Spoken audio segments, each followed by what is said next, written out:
e nosso Senhor e Salvador Jesus Cristo. Estamos aqui diretamente da Praça Castro Alves. Parece que já é um ponto estratégico para mim em poder fazer essa entrevista. Estamos aqui numa área muito bonita, onde nós temos aqui o elevador Lacerda, do lado de cá, e temos aqui esse oceano maravilhoso. E eu estou aqui neste momento para chamar a sua atenção diante de coisas e situações que estão acontecendo à nossa volta. E nós, na realidade, não damos por conta o quanto isso tem entristecido a nossa divindade, o Santo dos Santos, Rei dos Reis, Senhor dos Senhores. Os acontecimentos atuais estão sempre nos fazendo lembrar do passado. Um povo rebelde, contradizente, que entristecia constantemente o nosso Deus. Exemplo da cidade de Sodoma e Gomorra. Exemplo da cidade que foi destruída pelo dilúvio. E nós temos ali por base muito interessante que em tudo isso se leva a lembrar a ira de Deus sobre a terra. A cidade pervertida na sua crueldade e hoje com a natureza estão se rebelando ainda contra o nosso Deus. Deus, ele é longânimo e a sua longanimidade ela se estende de geração em geração. E a sua indignação também se estende de geração a geração. Marcos, no capítulo de número 1, versículo 15, diz: o tempo está cumprido, o reino de Deus está próximo. Arrependei-vos e crede no Evangelho. Nós estamos vivendo situações e nós acreditamos que o tempo realmente está cumprido. Sodoma, aquela cidade totalmente pervertida, com as suas imoralidades, que chegou a subir ao trono da graça. Deus se indignou e agiu. Lembrando do clamor de Abraão, livrou seu sobrinho Ló daquela grande situação, aquela situação da intercessão que ele pede, e Deus entende o clamor. E se você analisar a maneira como Ló, como Abraão intercede, lembra aquela contagem regressiva que ele faz? E ele de maneira nenhuma diz: olha, meu sobrinho está lá. Ele de maneira nenhuma, ele aponta, quero salvar o meu sobrinho. Mas Deus, pela sua onisciência e onipotência e onipresença, ele sabia do que estava se passando no coração de Abraão. Amigo de Deus, o homem que conversou com Deus, e Deus enviou seu anjo para livrar ele. Ele quem? Ló. Aquela cidade foi salva, mas não a cidade no seu comprimento externo. Somente Ló, a continuidade do sodomita, vieram através de Ló, através das suas duas filhas, você lembra? E hoje nós temos aqui exemplo de comportamento da humanidade, a idolatria da humanidade, a rebeldia da humanidade, a depravação da humanidade contra o seu Senhor. E isso tem alarmado. Isso tem alarmado quando o homem, na sua essência, começa a se rebeliar contra Deus. Meu amigo, minha amiga, eu gosto dessa área. É uma paisagem excelente.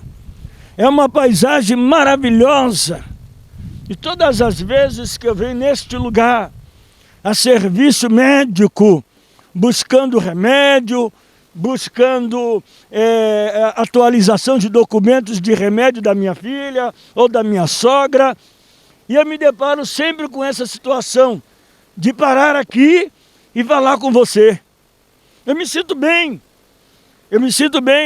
Toda a boa obra e todo o dom perfeito, ele vem do alto, descendo do Pai das luzes, onde não há sombra e nem mudança de variação. Toda obra perversa, ela vem do adversário de Deus. Por isso que não é muito bom nós nos contentarmos na rebeldia, na desobediência.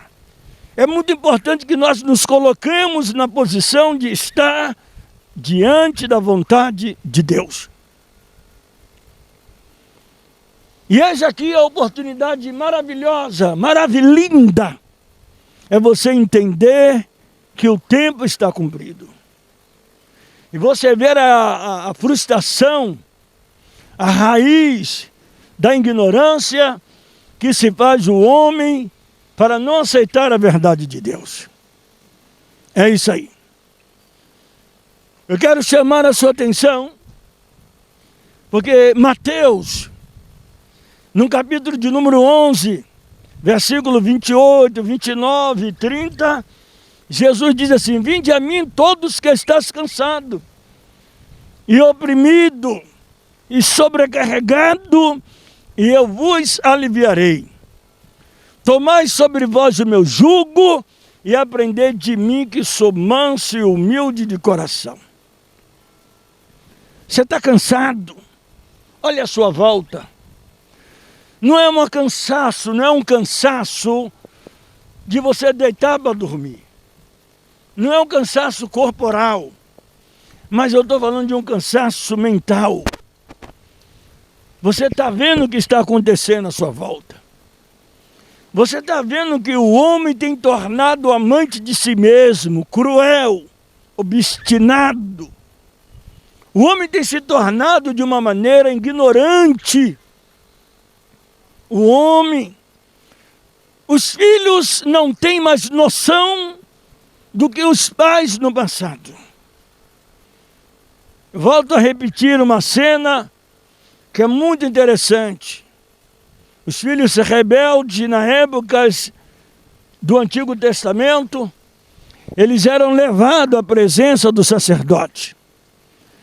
E o sacerdote, ele ali colocava a mão sobre a cabeça, e essa criança, esse jovem, esse adolescente, ele era apedrejado até a morte. Quando eu digo criança, estou falando de uma idade onde ele já sabe o que está fazendo. Quando eu digo criança, eu estou me referindo a um jovem que ainda tem condições de mudar. Não estou me referindo a criança de colo. Eu não estou me referindo a uma criança que faz uma rebeldia inocentemente. Não. Eu estou me referindo a uma criança que ela tem uma estrutura, uma criança dos 12 anos, ela já sabe o que está fazendo. Ela já conhece a conduta dos seus pais. Eu tive o meu pai, que hoje ele descansa no Senhor. E eu nunca lembrei de levantar as minhas mãos para meu pai. A primeira vez que eu vi o meu pai, eu tinha 6 anos de idade, que eu me lembro. Aí continuei vendo ele, mas era à distância. Ele era compositor. E assim ele vivia a vida dele em carreira solo, com seus grupos de amigos, fazendo o seu trabalho. E a minha vida era cá, do outro lado. Com a minha mãe, trabalhando, vendendo peixe. E era uma coisa interessante. Depois eu fui ver, meu pai já estava com mais de 30 anos. Quando voltei a ver, o meu pai já estava com mais de 30 anos. E meu pai não me recebeu muito bem. Ele estava tomando umas e outras, ele não me recebeu muito bem. Mas isso não mudou o que eu fui buscar em meu pai. O carinho, o amor. E eu precisava mostrar para ele que eu que sou filho. Cheguei ao meu pai e ele não me recebeu. Voltei para a casa da minha mãe, que ainda viva, estava, hoje já não. Graças a Deus ela dorme no Senhor, fruto da mensagem do Evangelho, transformou a vida da minha mãe de um lado, transformou a vida do meu pai de outro lado. Meu pai mandou me chamar, me dando um recado pelo meu sobrinho, e ali foi uma coisa bonita entre eu e meu pai. Se tornamos amigos, nos conhecemos, e eu nunca faltei com respeito, mesmo na idade madura. Nunca ameacei o meu pai nem de faca, nem de arma alguma. Entristeci a minha mãe pela minha conduta de deixar ela e viver a minha vida como eu entendi que deveria viver. Talvez essa tristeza foi recompensada no momento que ela conhece a Jesus como Salvador da sua vida. Parece que esse momento é recompensado a ela quando ela consegue realmente viver e entender que as coisas velhas se passaram e eis que tudo se fez novo. Aonde ela encontra em mim uma nova criatura e entende o mover e o agir de Deus. Agora eu vou dizer uma coisa para você. Essa geração não tem conceito de honrar pai e mãe. É uma geração perversa. Elas não querem de maneira nenhuma conceituar o carinho e o amor de Deus. Mas e você? Você conhece o Senhor como Salvador da sua vida? Você conhece a Jesus Cristo, aquele que morreu, crucificado pelos próprios irmãos judeus? O que você acha disso? Pois bem, lembra de Sodoma, não é? Nós falamos sobre Sodoma, sobre Gomorra, e eu não vou chamar você para exercitar hoje a sua fé, porque você tem fé. Se você está me ouvindo, é porque você tem fé. Nesse momento eu quero chamar a sua atenção mais uma vez, para que você aplique a sua fé na pessoa bendita de Jesus.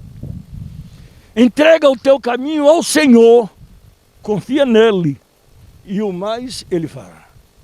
Deixa eu te dizer uma coisa, estamos vivendo uma campanha de fé na igreja, isso mesmo, e a fé, ela é o firme fundamento das coisas que não se vê, mas se espera.